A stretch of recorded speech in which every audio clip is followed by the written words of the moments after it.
بسم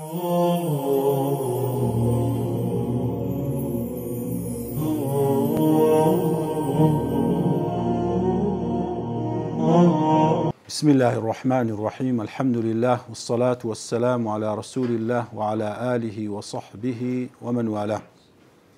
اللهم علمنا ما ينفعنا وانفعنا بما علمتنا وزدنا علما. لكلي كان الرامان تيجيشتن القرآن لواني إن شاء الله باس يكلكلي لهرجرين كان دكين كتيجيشتن لزمان عربي كيارمتي درشي هر السرتشي لبو تيجيشتن القرآن يا أخوي جور سبحانه وتعالى بحكمتي خوي قرآني بو زماني داب زاندية چونك الزمان كان هموي آيات إخوانا سبحانه وتعالى، ومن آياته اختلاف ألوانكم وألسنتكم وألوانكم، ونيت زياوازي الزمان زياوازي الرنگ أو آيات بلغو نشاني خواي جوري وستيل السر تبيتن بهر زمانتي وحي خوي ده بزيني وبزماني زياش وحي خوي ده بزاندية ولام كوتا بيامي كقرآن بزماني عربي دا بزاندية لو بري بلاغته فصاحت لو بري الروان بيجي أو كتابي دا بزاندية وخواي جوري سبحانه وتعالى باسي أو حقيقتي كرديك لقرآن زور تأكيد لكرتوك أو قرآن لو بري الروني ولو بري الروان بيجي دا وده فرمي أقر وانبا خلقانك قومانيان دروز دكرد و هاوشيوي أو قرآنيان أو خلاليان ديان تواني تيدا بدوزنو وكو خواي سبحانه وتعالى فرمي ولو جعلناه قرآنا أعجميا لقالوا لولا فصلت آياته فرمي أقر أو قرآن ما كرد با أعجمي ديان نقول له آية كان الروني زور كس بغلط دادا سيتن أعجمي واتي دقام بستي غير عربة أعجمي غير فصيح اللسان أو زماني عربي الروان نبيتن أو جاء عربي عن عرب نبي عجم مقابل غير عربي عجمي يعني غير عرب بس أعجمي أو كسيك زماني فصيحني لير أخواي جور سبحانه وتعالى باسي عرب وغير عربي ناكا باسي أويدك هذا فرمي أجر أو قرآن مان بزمان شي غير فصيح نار روان نار رون نار دبايا أو كاتد قمانيان لي بيدا ذكر ديانجو أو زمان شي رونية فصاحة بلاغتي طاونية بلام أو قرآن أخواي جورا ببلاغته فصاحتك وايدا بزاندية كلا تروبكا هيتس قصة ديكا هرتي بليغة كان وفصيحة كان هول بدن ناتوان بقنا وقرآني وبعمليش كافر ومسلمان أي باوري بي بيان باوري بي نبي لسردمي بيغمبري صلى الله عليه وسلم حتى أو روكش دانيان بو بلاغة فصاحتينا وقرآن استشهادي بي ذكريت آية جملة لبلاغته لفصاحت لو زور زار لبليغيان قصيبة روان دبيت قصتي دوباره بو لجيان الروجان نازاني كو تعبير لشتشي بكي يكسر بو لفظة قرآني زاروية تعبيري لذكي لبروي أو بري تعبير لو معناي دكاتن كالدلت هيو بالرواني أو شتيدا بيتشيتن كاتو ما بسته أجو قرآن أخواي قول سبحانه وتعالى كبو زماني ناردية تيجيشتن لقواعد لا بكارهناني أو زماني طبعا فهمة زورت لو تلدكاتو درجاش فراوان لدكاتو لو يأتوا لمعناي أو قرآني تيبقيو روبتسي لنا أو قرآني تنك وكو إمام ابن عباس رضي الله عنه بيد فرمي تفسير سار زورة تفسير يعرفه كل الناس زورة تفسيرك هم خلقك دزانيتن أو كحلال وحرام أو واضحة أو حلال كراء أو حرام كراء هر معناه كردي كي ليك بدريوه يكسر معناه كدلو بديار ذكويتن عربي غير عربي بس معناه جملة كي ترجمة بكريتن أو دزانيتن وزورة تفسير شديكا يعرفه العرب من كلامها عرب لزماني خوي دزاني يعني بتيجيشتن لمعنى زماني عربي وردبونا ولا جملة كانوا لا وش كان دزاندريتن وزورة شديكش بس زانا عند زان زوري سيم أوشكا أوشتاننا بزماني آماجا بنا راستا وخو باسكراينا بوردبونا وتفكرينا شي زور دزاندريتن وزوري تسالم كس نازانيتن علمي بس لا إخوة سبحانه وتعالى وكو ألف لام ميم أو حروف متشابهان إلى سلتاي عندك للسورة كان هاتينا كواتا أليرا يك باش لبشي هر جرينجي تيجيشتن لقرآن سيا تێگەیشتنە لە زمانی عەرەبی و علم هەبوونە بە زمانی عەرەبی. ئەوجا لەوانە ما هەندێک نمونەی بە سەریعی بەسەردا دەچین کە چەند تەئسیر لەسەرەوەی دەکاتن. یەک لە هەرە گرنگترین بابەتەکان ئەوەیە کە ئینسان لە تێگەیشتنی لە زمانی عەرەبی دەلالەتی ئەلفاظەکان بزانیتن. مثلا دەلالەتی ئەلفاظمان هەیە، سێ زۆر دەلالەتی ئەلفاظمان هەیە: دەلالەتی مطابقات، دەلالەتی تەضەمون، دەلالەتی ئیلتیزام. دەلالەتی مطابقەت چییە؟ ئەوەی کە بەکاری هێنایە و حرفە ڕێک طەبق الأصل ئەو مانایی دەداتن. جاروێ قورآن بە سەریحی باسی کردیە: حرمت عەلەیکم المەیتە، مردارەوە بوو، حرامە مردارەوە بوو هەر حەیوانەکە کەوە بەبێ سەربڕین. ئەوە یەکسەر تعبیر لە مانایەکەی دەکاتن، ئەوە وازحە هەموو کەس تێدەگاتن. جاروێ بە دەلالەتی تەضەمون باسی کردیە، مانایەکە گشتیترە، یەکێک لەو مانایانە جاروەیە مەبەستی پێ هەیە، وەکو خوای گەورە سبحانه وتعالى کە دەفەرمی ئەلهاکم التەکاثر، زۆر ویستنی دنیا ئەم گۆی لە خشتە بردیە و ئەم گۆی لادایە. ئەو ئەلهاکم التەکاثرە جاروێ بە مانای علم لێک درایتەوە، جاروێ بە مانای ماڵ لێک درایتەوە، جاروێ بە مانای دەسەڵات لێک درایتەوە. کاتێک یەک لەو مانایی وەردەگری، ئەو مانایانە هەموو دەگریتە خۆت تێیدا هەیە، کەواتە جاروێ تعبیر بە مانایەکی گشتی دەکرێت لۆ مانایەکی لۆ جزئی معنایەکەی. جۆری سێم دەلالەت هەیە، دەلالەتی ئیلتیزام هەیە. ئەو مانایی بەنا ڕاستەوخۆ لە خۆ دەگری، بەنا ڕاستەوخۆ مانایەکەی لە خۆ دەگریتن، کەوە زیاتر بە مانای ئیشارەت و ئاماژەیە. مثلا لۆ نمونە: إذا جاء نصر الله والفتح ورأيت الناس يدخلون في دين الله أفواجا فسبح بحمد ربك واستغفره إنه كان توابا. باسی سدەکە مانایە مطابقەکەی، مانایە واضحەکەی ڕوونە کە باسی ئەوەی دەکە کاتێک سەرکەوتنی خوای گەورە هات، داوای لێخۆشبوونی لە خوای گەورە بکەن و تەسبیحات و یادی خوای گەورە بکەن لەبەرەوەی لێخۆش بووە.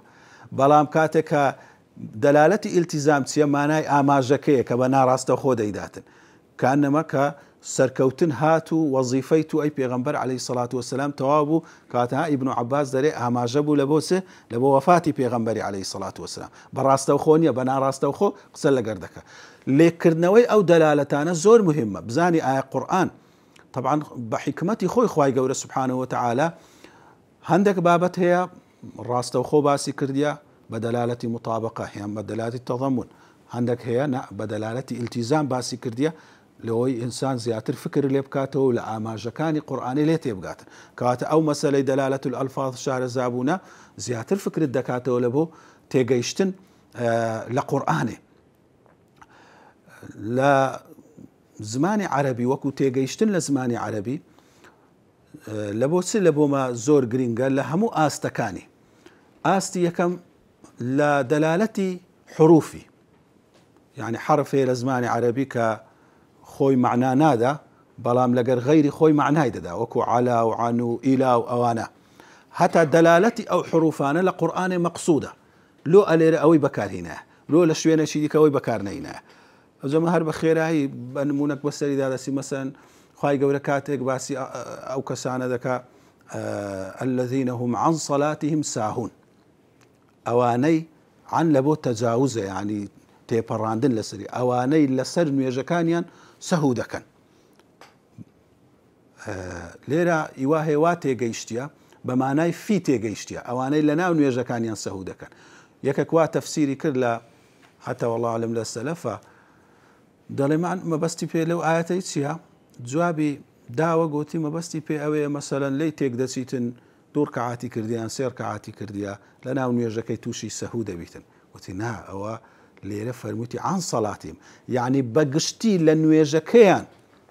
کەم تەرخەمن و تووشی سەهو و تووشی لادان و بێ ئاگایی دەبن، نەک لە ناو نوێژەکەیان، لە نوێژان بێ ئاگا دەبن، وەکو نوێش، نەک لە ناو نوێژ بێ ئاگا بن. فەرمووی الحەمدولله، خوای گەورە نەیفەرمووە الذین هم فی صلاتهم ساهون، کە لە ناو نوێژ بێ ئاگا دەبن، چونکە چێمان هەیە لە ناو نوێژێ بێ ئاگا نەبێ. بەڵام فەرمووی بەگشتی وەکو نوێژ کە تەماشای دەکەی بێ ئاگانە لە نوێژەکەی، وەکو ئەوەی لە کاتی خۆی تاخیری بکات، چونکە لە بێ ئاگاییە کە ئینسانێک عادەت بەوەی بگری کە نوێژەکانی تاخیر بی. لە بێ ئاگاییە ئینسانێک عادەت بەوەی بگری نوێژەکی بکە و هەندێک نوێژی دیکەی هەر لە بیر بچی و نەکاتن، کەواتە ئەو لە کۆی نوێژەکەی بێ ئاگایە. بەڵام لە ناو خودی نوێژەکەی چەند چرکەیەک کاتێک بێ ئاگادەبی و دێەوە ئەوەی ناگریتەوە کاتە ئەو عانە وەکو حرفك بزان دلالة مقصودة إذا هم حروف قرآني لو لي رخواي جور عني بكار هنا إيلاي بكار هنا علاي بكار هنا همي مقصودة همي ما بزدار همي لا تفسير كان كاتك لا بلاغة كان ورد بيوا باس كرايا لو أوانا لشويني خوي داندرا بتيجيشتن لوي دقيقة إذا لوي دلالتي كلماتي ديكا وكو دلالتي فعل كان ودلالتي أسماء مثلا أو أفعالنا يعني أو أسمانا لو أو هابكارهاتنا اشتقاقات أو مثلا أتفعلت هيدتان اسم فاعل ليدروسكي بكر وانيا اسم مفعول ليدروسكي بصيغة مبالغة لو يكلو صيغانة بكارهاتيا صيغة كيدي بكارنا هاتيا لو صيغة بكارهاتيا صيغة شديكا بكارنا هاتيا أو نهر هموي ما بزدار لقرآنك بكارهاتيا كاتك خواهي قول سبحانه وتعالى لسورة إنسان دفرميت باس إنساني دكا إنا هديناه السبيل إما شاكرا وإما كفورا فرمي ما إنسان من هداية داعيان شكران بجير باسم فاعل شكران بجير يان كفورة بصيغي مبالغة يعني الزور بباورة لو نيقو إما شاكرا وإما كافرا لسر عين الصيغة لو نيقو إما شكورا وإما كفورا هوردوشي وكو يقدي بكاتا الصيغة مبالغة يعني هوردوشي بكاتا اسم فاعل طبعا هو ما بس داره لبرو إما شاكرا أما بزوري تنها كسانش نادر نبن تاك تاك نبي هرسن عبادتي بكين وشكران بجيري بكين هرباي أوندي كبيما مغوتر الشاكر نتويت أو بابتي ببيت الشكور زور شكران بجير تنها بيغمبران عليهم الصلاة والسلام وكو پیغمبر صلی الله علیه و سلم بخوی باز دک افلا اكون عبدا شكورا شو نيش دما وهتا بي استور دبو ده فرمولو او اند خود ازيد ددي دغه دمه عبدچی نامه هر شاكر بم دمه بغم درجه شكور زور شكرانه بجير يا اخوي قول وصف داود انه كان عبدا شكورا وصف داود عليه السلام دك عبد الشكور قاتل ليره ما بس دارد كدوي بيمان بليتن امغو هرسن عبادتي بكنو شكرانه بجيري بكن بزوري وا هر دغنه درجه شاكري بلام هر کەسێک بێباوەڕبی بێباوەڕی لەبەرەوەی شاردنەوەی هەموو ئەو بەڵگە و دەلیلانەیە کە بە قەدەر زەڕاتی وجودە هەر کوی کەسەکە بێباوەڕبیتن بێباوەڕیەکەی لەو پەڕیە چونکە هەموو زەڕاتی وجود هەموو خانەکان دەلالەتن لەسەر ئیمان هەر کوی کە ئەو کەسە بێباوەڕبیتن هەر چۆنێک بیتن ئەو کەسە دەگاتە دەرەجەی ئەو پەڕی بێباوەڕی لەوەی بە سیغەی مبالغە تعبیری لێ کردیە بە کەفور تعبیری لێ کردیە يا أخوي قول سبحانه وتعالى دفرمي نبئ عبادي أني أنا الغفور الرحيم وأن عذابي هو العذاب الأليم أي پیغمبر صلى الله عليه وسلم هوال بدا بندكانم كأمن لخوش بوما وببزيمة بصيغي مبالغة بوصف بالصفة صفي غفوري صفي رحيمي هي بلام لمقابل وأن عذابي هو العذاب سزايا كم سزايا بإيشا لون يفرموا أني أنا المعذب المؤلم أمن آزار درم أمن سزا درم نكرد الصفة اللي خوي قالوا ما بس داره لبروي أصلي رحمة غفران صفة لأخوي سبحانه وتعالى الصفة همو دمي ملازمي موصوفة كيتي لقريتي أقل قلت تكسشي أو كسا بخيلة دبي همو دمي صفتي بزوري لجياني خوي أو بك رزيل بي نك يكزار لهمو جياني ببخشي يكزار نبخشي بينا قتل الرزيل أو كسا وانيا كات صفتك دبي لقربي خواي قول سبحانه وتعالى همو دمي غفور الرحماتي لقرا بلام سزادان ايش قياندن وكو فعل باسي كرديا زار لقريتي همو دمي لقرينيا وكو صفة إذا لوي بالي دايتا لاي خوي تأكيدي كرديتو إني أنا بتأكيد تأكيدي كرديتو إنا بأنا ناوي هنايتو لو خوش بالي دايتا لاي خوي الغفور الرحيم بس نيقوت وإني أنا المعذب نعم إن عذابي سزايا كم بالي دايتا لاي سزايا كي خوي كاتا لبروي الرحمة بيش غضبي كتيا تعبيري للاين الرحمة كي بو قوة بو تأكيدي كرديا تعبيري للاين السزايا كي بزعيف تركرديا تماشي أو بو هو يتسمى الزماني ما بو أو دلالاتي اشتقاق لزماني عربي ككو أو اللي تصيغيك بكار هاتيا لوين درت صيغة شديكا بكار هاتيا يعني كأخوي قول سبحانه وتعالى جاروي مثلا فرميتي فما استطاعوا أن يظهروه وما استطاعوا له نقبة لسورة الكهف. استطاع هوردو شي بمعنى توانين ده فرمي أو ذي القرنين كاتك سدكي دروس كرد لآسن ولمس أو يأجوز مأجوزا نتوانيان بسري داسر كون نتوانيشان كوني بكن بلام استطاع ضعيف ترى لتوانيني لاستطاعي استطاع لبروي مبنايا كي زياتره معناها كشي زياتره كأنما دا فرميت نيان تواني بسر بكن وهر نشيان تواني كوني بكن لبروي لما دشي زور أو دروس كرايا كواتا أو نتوانينا شي زياتر بو لبر هندي باستطاعوا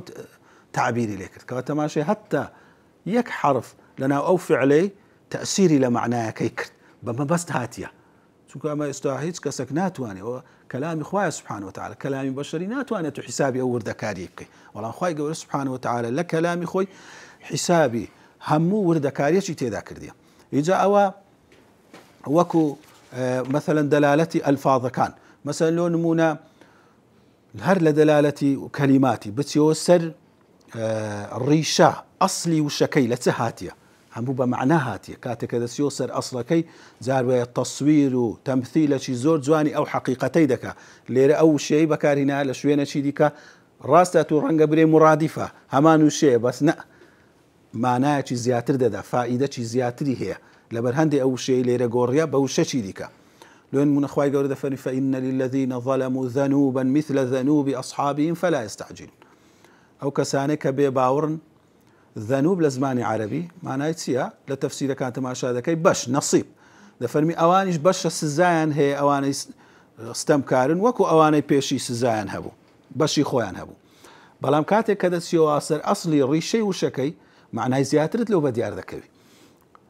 ذنوب لزماني عربي بمعنى بكار هاتية لأصلي زماني عربي بمعنى دولكا بكار هاتية أو دولكي كأويان بيلبيري هلين زايا أو كسانا كهاتي نسر بيري هر يشي دولكا آوي خوي هلين زايا بس الرو آوي خوي بردية كأنما خوي قولة تصوير تمثيل شي أو مشهدي دك هذا فرمي أو استمكارانش أو هلا السري راوستاينا هر يشي بش سزاي خوي دبا مجموعة شي زور رويشتن أواني يستاشهنا أواني شوالا وسرينا باش سزاي خوان هر ورده قرنو درون كواتا تسونو سر أصلي كلمات الريشة سازي زور قرينغا كوش زانان خزمتيان كردي وكو الراغبي أصفهاني مفردات قرآني هي تسويتو سر ريشي وشكان ني قرآني يعني مقايسي لغي ابن فارس تسويتو سر الريشي وشكان زماني عربي لو أنا إنسان زور سودي ليدا بيني بزاني أصلي أو شيء لتسهاتيا لبو تدبرو تيجيشتني قرآني إنسان سودة شي زوري ليدا بينيتن أو وكوشا كوكوشا أما علمك من هي لزماني عربي علمي الصرف كباسي وشي دكاتن تا زياتر شعر زاتر بي تيجيشتنو تدبرت له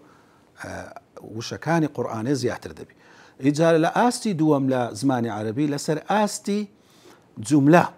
كاتكوا جملة بيك ديتن دلالتي جمل لزماني عربي طبعا أوش زوري تيداك وكو علمي بلاغة دخين دري وكو لنحو للصرف دخين دريتن أما سنمونا شي تيدا باز بكي مثلا لو نمونا لشوينا شي قرآن جملة اسمي بكارهنا لشوينا شي جملة فعلي بكارهنا هريا شي عن دلالتها شي هي جملة اسمي زياتر دلالتي لسر بردوامي وخوراقرية الدوام والثبات جملة فعلي دلالتي لسر نويبونوية زياتر خواهي قوله سبحانه وتعالى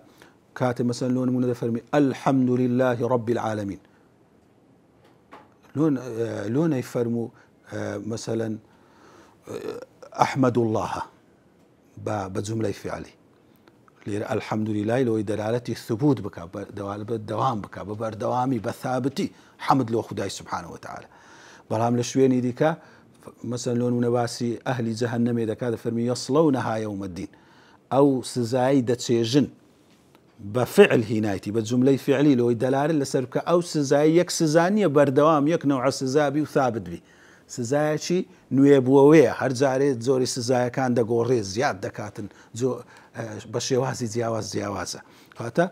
أو بكار هنانا هموي مقصودة كليرة جملة فعلي بكار هاتيا يعني جملة اسمي لبو أو معناي بكار هاتبيتن يعني هر لجملة تقديم وتأخير جاروێ مبتەدا بە پاش کەتیە کە حەقی ئەوێ مبتەدا لە پێش بێ ئەو جە خەبەر بێ خەبەر بە پێش کەتیە لە بۆ ئەوەی وەکو برێ دەلالەتە چی بدا فائیدە چی بداتن مثلا ئیاکە نعبود لۆ نارێن نعبود و ئیاکە لەبەرەوەی کە گوتت نعبود و ئیاکە مانای تەخسیس نادا مانای حەصر نادا برەی تایبەتە عیبادە دەرێ عیبادەتی دەکەم لۆ تو بەس ئەو معنایەت لا نەدا برێ لۆ غەیری تو ئایا دەکەم یان ناکەم بەس کە هیناتە پێش گوتت ئیاکە نعبود ئەو مەفعولەی هینایتە پێش لە بۆی معنای تەخسیس و معنای حەصر بداتن هەر ئەتوو دەپەرستم پەرستن هەر شایستەیە لە بۆ تو کاتە ئەو تەقدیم و تەخیرەی لێرە کردیە لە بەوەی فائیدەیەک بداتن یان حەذف و ذکر لە شوێنەی مثلەن شتێکی باس کردیە لە شوێنەی ئەو شتەی باس نەکردیە مثلا خوای گەورە سبحانه وتعالى هەندێک شوێنان فەرموویەتی لله ما في السماوات وما في الأرض يعني يعلم ما في السماوات وما في الأرض دووبارەی کردەوە ئەوی لە ئاسمانێ و ئەوی لە زەویشە دەزانیتن بەڵام لە هەندێک شوێنی بەس فەرموویەتی ما في السماوات والأرض علما تتبعیان کردیە لەو شوێنانێک کە دەفەرمی ما في السماوات وما في الأرض زیاتر مەبەستەکەی لەوەیە تاکتاچی ئەو شتانەی لە ئاسمان و زەویە لێرە مەبەستیتی مثلا دەفەرمی فصعق من في السماوات ومن في الأرض ئەوی لە ئاسمان و زەویە لێرە من لە بۆ عاقڵە لە عاقڵ تووشی هەژان دەبیتن کاتە کە قیامەت دادێ دووبارەی کردیتەوە نەیگوتیە من في السماوات والأرض گوت فەرموویەتی من في السماوات ومن في الأرض لۆی تەئکید بکاتەوە تاک بەتاچی ئەوەی لە ئاسمان و زەویە تووشی ئەو هەژانە و ساعقەیە دێتن بەڵام بەسەرن لە شوێنەی دیکە بە جێرەی سیاقەکەی بە جێرەی ئەو شوێنێک کە باز دەکات لە مانایەکەی دەیەوێت بەگشتی بڕێخوای گەورە ئاگادارە لە ئاسمان و زەوی بەگشتی ئەو مانایی باز بکات دەفەرمی يعلم ما في السماوات والأرض بەگشتی باسی مەسەلەی عیلم دەکات یعنی له ملك السماوات والأرض بەگشتی دەیەوێت باسی ئەوەی بکاتن لەو سیاقەی کە مولکی ئاسمان و زەوی ئیویە باسی تاکتاچی شتەکان ناکاتن کاتە لە چێندەر حەذف کرایە لە چێندەر ذیکر کرایە ئەوەش دەلالاتی خۆی هەیە و عولەما بە تەفسیلی چوینە ناوێ لە پێشتر ئەو هەموو تەفسیرە بەلاغیانە نووسراینە لە زمەخشەری ڕادەست پێ بکات تەحریر و تەنویرە ابن عاشوری و سەدان تەفسیری دیکە نووسراینە کە چوینە ناو ئەو وردەکاری بەلاغەتی قورئانیە وەلەو سەردەمەش مەسەن دکتۆر فاضل السامرایی دەیان مجەلەدی نووسیە لەسەر ئەو مەسەلەی دەلالاتە و لەسەر ئەو مەسەلەی فەوائیدە لوغەوی و بەلاغیانەی کە لە قورئانێ هەنەکە بە تەفسیلی هەمووی باس کرایە کەسێک شارەزابی و بخینیتەوە یەقینی لۆ دروست دەبیتن کە ئەوە لە قورئانێ و نەبیتن لە هیچ کەلامەشی دیکە جێی نابیتەوە هەموو شتەکیش بە دیقەت بە وردەکاری دانرایە و ڕێز کرایە وەکو ڕێزکردنەکی زۆر بەتەنزیم ئاخر شت مەسەلەن دەلالەتی سیاق هەر لە زمانی عەرەبی کاتێک تو شارەزای بزانین لۆ ئەو جوملە لە دوای ئەو جوملەیە هاتیە لۆ ئەوها ڕێز کرایە لۆ ئەو ئاەتە لە دوای ئەو ئاەتەی هاتی وەکو لە عیلمی مناسەبات باسمە کرد لەو بابەتەیەوها باس کرایە یان ئێستامە زۆر دەبینن لە قورئانێ چیرۆکی پێغەمبەران و بەسەرهاتەکانیان دووبارە کرایتەوە